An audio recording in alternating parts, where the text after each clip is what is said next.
आज आपण बनवलं आहे इडलीचं पीठ. तर इथे बारामतीतल्या ताईंना इडलीचं पीठ हवं होतं, तर चांगलं पीठ इथं परमेड झालं आहे. त्यांना 1.5 किलो पीठ हवं होतं, मग तेच मी पॅकिंग करून त्यांना देत होते. आणि आज अचानक ठरलं की कुरकुमच्या देवीला जायचं. मग घाई गडबडीत इथे मी कडकण्या बनवल्यात.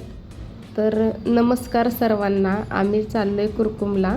अचानक प्लॅन ठरला की जाऊयात, देवीचं दर्शन घेऊन येऊयात. आणि अचानक जायचं होतं, तर मग जाणार कशाने, तर एस टीनेच चाललो होतो आम्ही.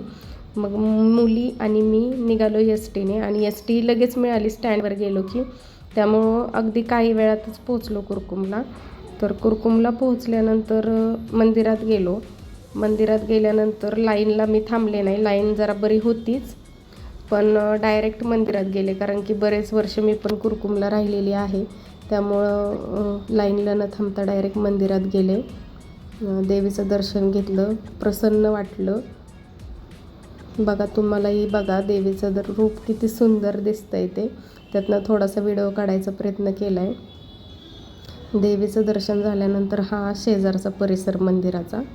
मग व्यवस्थित दर्शन असं घेतलं आणि मग पुन्हा महागारी बारामतीत आलो. 7 वाजले होते बारामतीच्या स्टँडवर यायला. मग तरी वेळेत आलो, कारण की जातानाच आम्ही लेट गेलो होतो अचानक ठरल्यामुळे. मग 7 वाजता रिटर्न आलो. तर चला मग सर्वांना बाय, भेटूयात नेक्स्ट व्हिडिओमध्ये.